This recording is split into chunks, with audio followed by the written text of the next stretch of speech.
You know about them on those poles, don't you? No. Oh, yes, I do actually. Yeah, well look, there's no tension in my body whatsoever. If I put 2 feet on the ground, my body starts to rock around. I thought your leg had fallen off then. I thought you... I mean, We'll get it going and then we'll lift it up and just rip it in half. And just remember how long it is. So you've got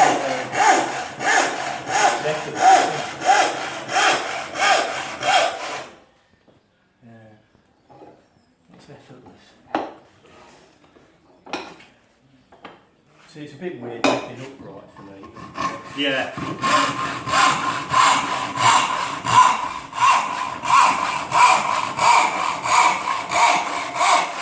It feels more like a bit of balsa wood, doesn't it?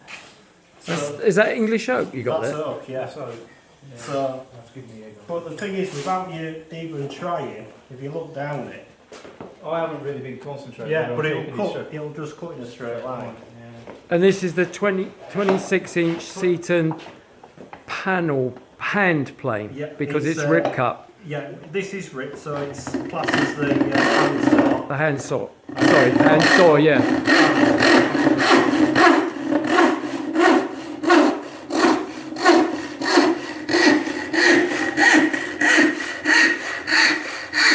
So once you get low down, you've got a bit. Yeah, that's it. It's a bit thin, isn't it, really, Yeah. for it? I hate to say it, but you guys are very parallel.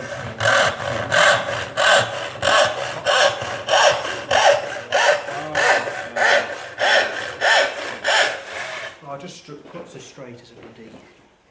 Straight as a die. It's effortless as well. So, but you see, it's double taper round. So you've got it tapered both this way. This is where you meet it, Yes. where you're nearly parallel, and then off that, effectively, the blade is going to a point. Yeah. And it's also getting narrower as it goes down. So when you look down it, you can actually see the thickness drop off. You can, yeah. And unlike when you look at all distance, they almost go like a knife edge on edge because they're just heavy length up. Whereas that's nice and parallel. It's not just tape. It's not a shallow taper and then bent over so it looks tapered down at the top. It's actually all down its width. So if you look at endways on, you can see because you want life in the saw. Yeah. You've got a good, before that taper grinding starts, Yes. you've got a good inch Load there, yeah. of meat, and then if you look at that, you can see how it, you can actually see Yeah, it. yeah, it's, And that is done by hand, so it's not. but you do that with the Oh, everyone's like, how do you do that? But when I first started to do it, you see, originally they'd have had, when they made these, they had great 8-foot grinding wheels. So great, 8 foot big on a burn board, and the blade won't be tempered, and then against the board they'd lean and then grind that off. So you've got a blade running that way, and they're effectively going like this, taking the meat off. And then once they'd got it to that level, they'd hammer it back in, because the minute you remove material from a piece of metal, it'll then move the opposite direction another way. So they would then hammer those all out. Once they were hammered, they would tension, they'd heat treat it to actually make it hold its edge. So it'd start off softer, then they'd go through heat treating. The heat treating would also distort it again, so it'd be hammered again. And then to get the lines running this way, go in a trough. And then with a stone, it was all evened out basically stop the blade rattling around. so why are you replacing that big grind wheel then? So I take the bulk off with a normal big belt sander. I'll take the bulk of metal off. Then after that, I'll then stone it. So it's literally, because you can't grind something as flat as that. So I do the same thing, as in I'll measure the plate completely off one side. So we can see it's dead flat. I mean, Yeah. the reflection is crisp. Oh yeah, it's perfect. and it has to be to cut straight because you've got such a depth. You know, on a back saw, you're only cutting down to a certain depth.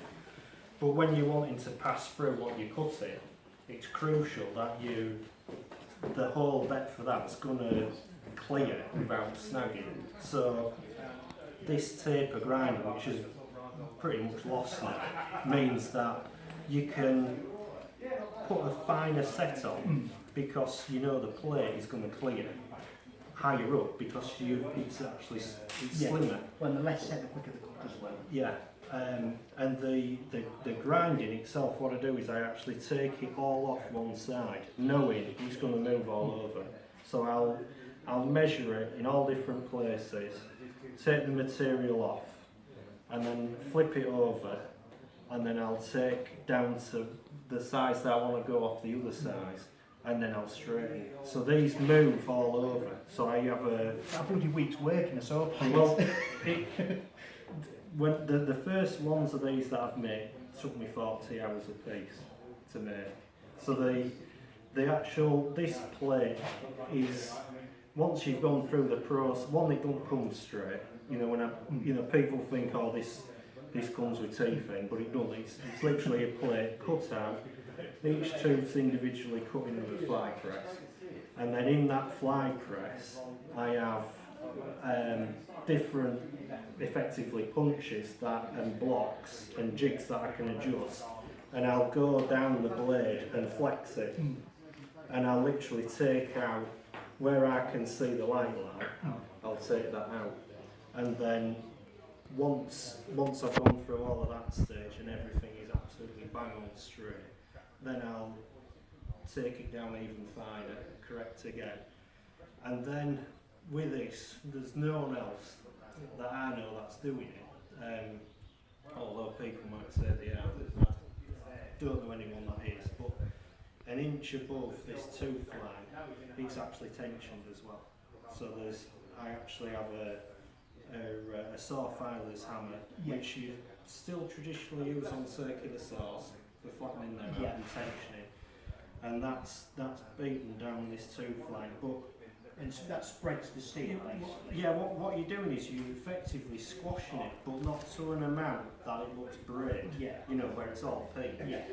It's just putting hardly any indentation in, but it's enough to squash it. Yeah, yeah. And what that's doing is the material itself, it's already hard, but by compressing it, you're making it that little bit harder in that area. So work hardening it in a way. So that takes out, it's still springy, it still moves about, but it just makes it that bit more rigid, rather than it just being a bit of spring steel.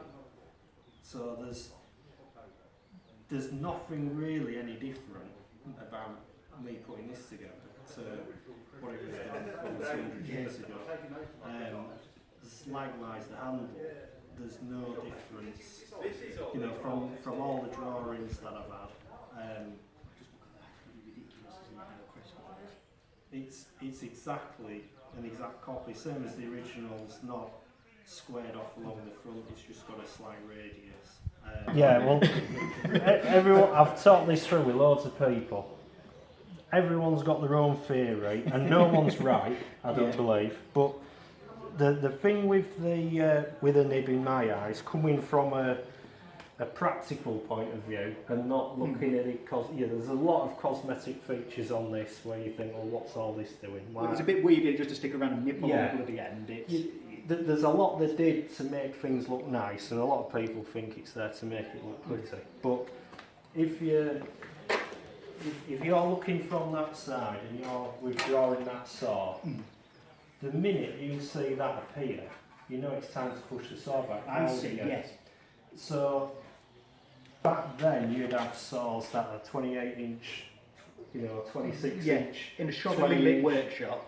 You know, you've got apprentices picking things up, there's no machines, everyone's doing everything by hand. So if you've been using a big saw, pick a smaller one up. Well, we've just done that, haven't we, with your bloody tenon saw? Yeah, and you withdraw it out, next minute you've buckled the blade, you've hit it at the end, and so I believe it's a gauge you know, That from you're subconsciously seeing. as you cut it. Yeah. So the minute you see this slope, you've also got with this style, you've got this straight edge, and then the radius. So you know, as you see that draw out, you can see that you're executing the full length of the saw, and not just, you know, you're not doing that. You've got that full long stroke of the saw, but you know you're not going to withdraw it from the work. So that's my theory of it.